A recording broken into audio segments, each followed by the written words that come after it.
Hello students, आज पढ़ेंगे metals की केमिकल प्रॉपर्टीज के बारे में। तो पिछली बार हमने पिछली जो क्लास थी हमारी उसमें हमने पढ़ा था फिजिकल प्रॉपर्टीज के बारे में। आज हम देखते हैं कि जो हमारे मेटल्स हैं इनकी केमिकल प्रॉपर्टीज क्या हैं। कुछ बेसिक केमिकल प्रॉपर्टीज के बारे में हम पढ़ेंगे और उसके बाद फिर हम नॉन मेटल्स पे और हमारी जो एक आगे आएगी सीरीज आएगी रिएक्टिविटी सीरीज, वहाँ पे पढ़ेंगे। तो देखिए, सबसे पहले अगर हम देखें कि जो मेटल है, जब कोई भी मेटल रिएक्ट करती है ऑक्सीजन के साथ, ठीक है, तो वो मेटल ऑक्सीजन के साथ रिएक्ट करके मेटल ऑक्साइड बनाएगी। ठीक हो गया। मेटल ऑक्साइड में क्या होगा, देखिए एक एग्जांपल भी है यहाँ पर। सोडियम को ऑक्सीजन से रिएक्ट कराते हैं तो वो सोडियम ऑक्साइड बना लेता है। ठीक है, डाई सोडियम ऑक्साइड भी है। ठीक हो गया। अब जब मेटल ऑक्सीजन से रिएक्ट करता है तो मेटल ऑक्सीजन से रिएक्ट करने के बाद कभी कभी ऐसे ऑक्साइड्स बनते हैं जिनमें बेसिक कैरेक्टर्स भी हैं, बेस के भी कैरेक्टर हैं और एसिड के भी कैरेक्टर हैं। तो ऐसे जो ऑक्साइड्स हैं उन ऑक्साइड्स को हम बोलते हैं एम्फोटेरिक ऑक्साइड्स। ठीक हो गया। एम्फोटेरिक का मीन्स ही है कि जिसमें दोनों कैरेक्टर हों, they possess both character, acid as well as base. Okay, इनके भी एग्जांपल्स अगर हम देखें तो एल्यूमिनियम ऑक्साइड है और जिंक ऑक्साइड है।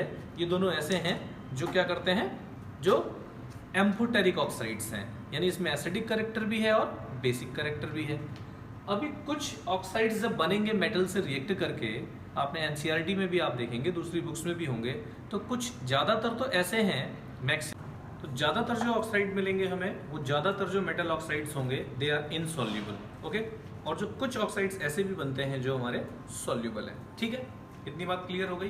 तो ये हमारी पहली रिएक्शन थी फिजिकल केमिकल प्रॉपर्टीज में कि मेटल कैसे रिएक्ट करता है किसी भी या इसके ऑक्सीजन के साथ। ठीक हो गया।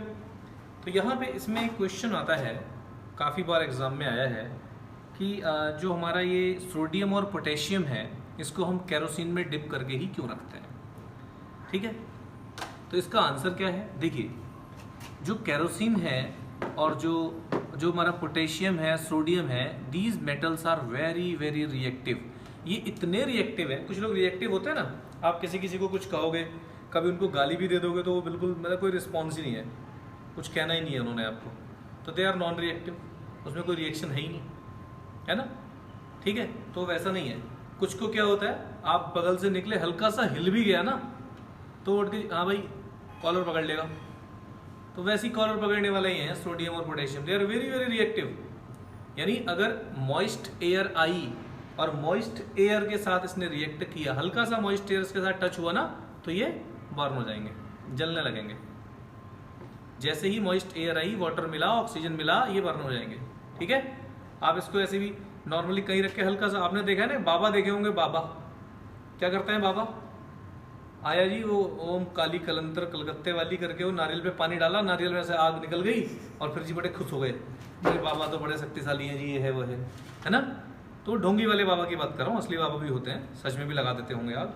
वो करते क्या है, पहले से सोडियम और पोटेशियम रखा है नारियल के ऊपर, और भाई सोडियम पोटेशियम पे दूर से बैठ के कोई सा एक मंत्र उल्टा सीधा पढ़ा, क्योंकि ढोंगी बाबा है, उल्टा सीधा मंत्र पढ़ा, पानी छिड़क दिया, आग जल गई, बस जी लोग तो आगे चरणों में सब कुछ निछावर कर देंगे, है ना। तो ये जादू नहीं है, आप भी जादूगर बन जाओगे ऐसे, सोडियम पोटेशियम लेके नारियल पे डाल के आग जला के दिखा दो, बाबा हम भी आग जला लेते हैं। ठीक हो गया। तो वजह क्या है, एग्जाम में क्या लिखना है, एग्जाम में बाबा नहीं लिखना है, एग्जाम में हमें लिखना है कि जो sodium and potassium are very reactive and they react with moist air and oxygen and start burning. ठीक हो गया।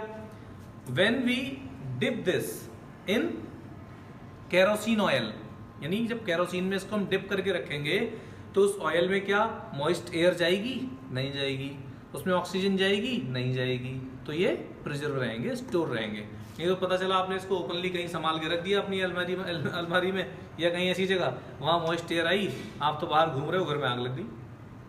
ठीक है, तो इसका आंसर हम ये लिखेंगे। ठीक हो गया।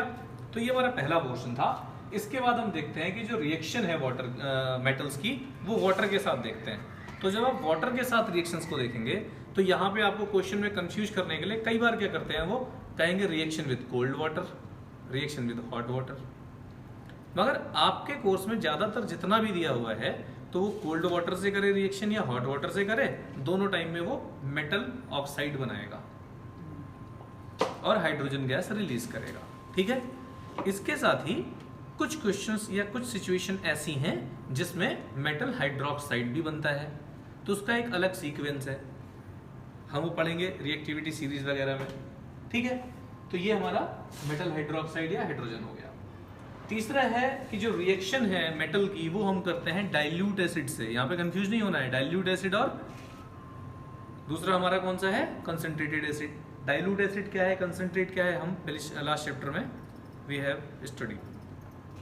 तो डाइल्यूट एसिड से जब रिएक्शन होगी तो यहाँ पे मेटल सॉल्ट बन जाएगा। ठीक है, एक एग्जांपल हम ले लेते हैं, हम देखेंगे इसको कि यहाँ पर सोडियम मेटल की हम हाइड्रोक्लोरिक एसिड से रिएक्शन कराते हैं तो सोडियम क्लोराइड बन जाता है और हाइड्रोजन गैस रिलीज हो जाती है। ठीक हो गया, सही है। तो ये मेन प्रॉपर्टीज हैं, मेन केमिकल प्रॉपर्टीज है किसी भी मेटल की। इसके साथ ही हम इसमें देखेंगे एक टर्म दिया होगा एक्वारेजिया। ठीक है, तो एक्वारेजिया क्या है, एक्वारेजिया जो है जनरली इसको हम फ्रेशली प्रिपेयर करते हैं, क्योंकि जब इसको हम फ्रेश प्रिपेयर बनाते हैं तो इट इज मोस्ट इफेक्टिव। ठीक है, तो इसमें हम क्या करते हैं, इसमें दो एसिड्स की जरूरत हमें पड़ेगी। एक हमें चाहिए कंसंट्रेटेड नाइट्रिक एसिड और एक हमें चाहिए कंसंट्रेटेड हाइड्रोक्लोरिक एसिड। ठीक हो गया, कंसंट्रेटेड नाइट्रिक एसिड और कंसंट्रेटेड हाइड्रोक्लोरिक एसिड, और इन दोनों को हमें 1:3 रेशियो में मिक्स कर देना है। और जब इसको 1:3 रेशियो में मिला दिया, यानी एक को 25 ml ले लिया, एक को 75 ml ले लिया, फ्रेशली प्रिपेयर्ड मिक्सचर बना दिया। ये इतना स्ट्रॉन्ग मिक्सचर है, ये गोल्ड को आप इसमें डालोगे पूरा गोल्ड डिसॉल्व हो जाएगा। ठीक है ना, तो जनरली जो मेटल्स हैं या कोई भी हार्ड सब्सटेंस है उसको डिसॉल्व करने के लिए लेबोरेटरी में हम इसको बनाते हैं, एक्वारेजिया को। ठीक हो गया। नॉन मेटल्स में हम देखेंगे, जैसे जितने भी कैरेक्टर्स हमने मेटल्स के पढ़े, हमने मेटल्स की क्या डेफिनेशन दी थी, आपको याद है, पढ़ा होगा तो जरूर याद होगा। हमने मेटल्स की डेफिनेशन दी थी कि जो मेटल्स हैं these are electropositive, means वो क्या करते हैं, वो इलेक्ट्रॉन को रिलीज करते हैं और पॉजिटिव आयन वाले, पॉजिटिव चार्ज वाले आयन्स बना देते हैं। ठीक है, इसके अलावा जो मेटल्स होते हैं these are malleable and ductile. और जो तीसरी डेफिनेशन थी कि जो मेटल्स हैं वो मेटल्स क्या करते हैं, वो मेटल्स होते हैं good conductor of heat and electricity. ठीक है, तो जो नॉन मेटल्स हैं, non metals are just opposite.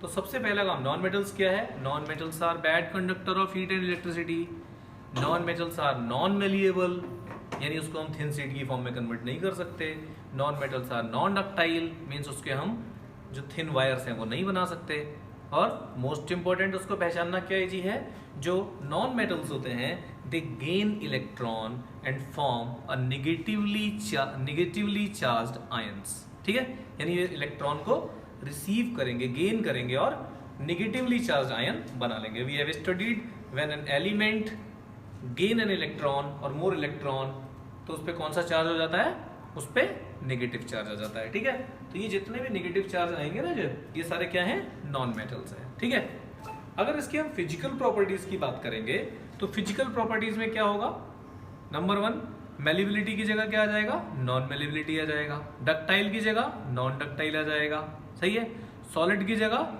Soft आ जाएगा, ठीक है, सोनरस की जगह नॉन सोनरस आ जाएगा। ठीक है, याद है ना सोनरस क्या था, सोनरस क्या था, जब उसको हम किसी दूसरे मेटल से या किसी भी चीज से जब उस पर हम बीटिंग करते हैं तो वो रिंगिंग साउंड करता है, और नॉन मेटल्स में ऐसा नहीं होता। ठीक है, तो इस चैप्टर में फिजिकल और केमिकल प्रॉपर्टीज के बाद अभी हम डिस्कस करते हैं, आपने जो फर्स्ट चैप्टर जब केमिस्ट्री का पढ़ा था जहाँ पे हम रिएक्शन को बैलेंस कर रहे थे, तो बैलेंस करते हुए हमने देखा था कि कुछ क्वेश्चंस ऐसे थे एक्सरसाइज में कि वहाँ पर कोई भी एक एलिमेंट किसी कंपाउंड के साथ रिएक्ट कर रहा था, आगे एरो लगा था, हमें बताना था रिएक्शन विल टेक प्लेस और नॉट, और हम क्या लिख रहे थे कि यहाँ पे रिएक्शन नहीं होगी या this reaction will not take place. तो क्या वजह है भैया इसकी, तो जो बहुत सारे समय बीतता गया होगा शुरू से, तो हमने एक एक्टिविटी सीरीज बना दी सारे मेटल्स की। किस हिसाब से बनाई कि भैया जो सबसे ज़्यादा रिएक्टिव मेटल होगा उसे ऊपर रखेंगे।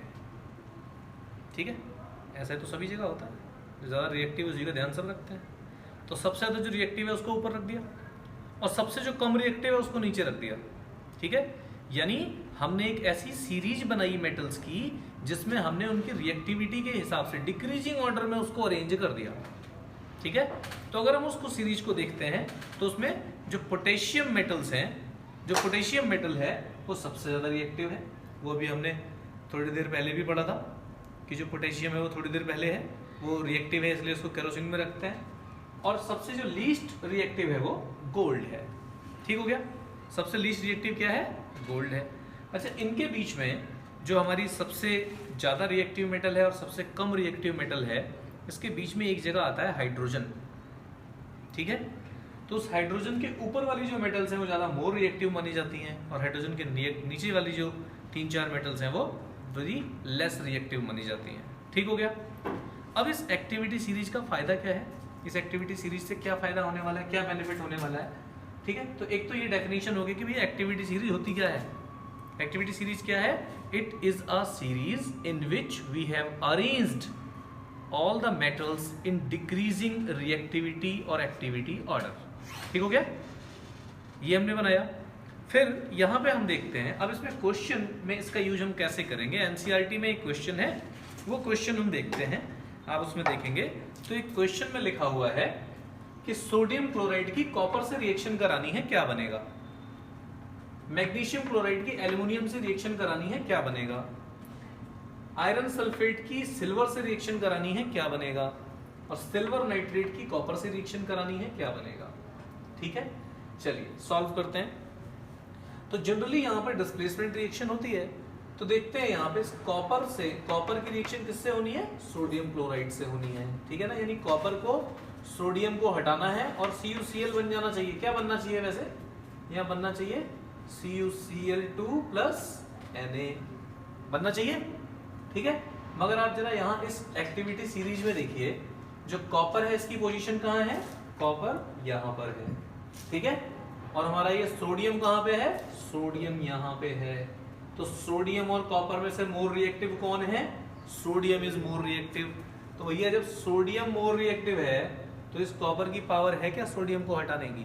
नहीं हटाएगी ना, तो ये reaction is not possible. Importance समझ में आ गई ना इसकी। नेक्स्ट देखते हैं, मैग्नीशियम क्लोराइड की रिएक्शन एल्युमिनियम से होनी है, तो ये जो एल्युमिनियम है ये मैग्नीशियम को डिस्प्लेस करेगा क्या? देखते हैं। Aluminium is here, magnesium is here, यानी मैग्नीशियम ऊपर है एक्टिविटी सीरीज में, यानी मैग्नीशियम इज मोर रिएक्टिव। और जब मैग्नीशियम मोर रिएक्टिव है तो मैग्नीशियम जब ज्यादा रिएक्टिव है तो ये मैग्नीशियम को भैया एल्युमिनियम डिस्प्लेस कर पाएगा क्या? नहीं कर पाएगा, है ना। राहुल गांधी जी फिलहाल मोदी को डिस्प्लेस कर पाएंगे क्या? अभी नहीं कर पाएंगे ना। सेम ऐसा ही है, मे बी जब ज्यादा पावरफुल हो जाएंगे तो कर लेंगे, मगर वो हो सकता है, ये नहीं होगा, ये फिक्स है। ठीक है ना। आगे देखते हैं, सिल्वर, यहाँ पे सिल्वर दी हुई है, ये सिल्वर को आयरन सल्फेट्स के साथ रिएक्ट करना है। तो हम देखते हैं सिल्वर की पोजीशन क्या है और आयरन की पोजीशन क्या है। सिल्वर इज हियर, बहुत नीचे है सिल्वर यहाँ पे, और आयरन है ये। आप देख रहे हैं कितना बहुत ज्यादा डिफरेंस होगा इन दोनों की एक्टिविटी में, रिएक्टिविटी में।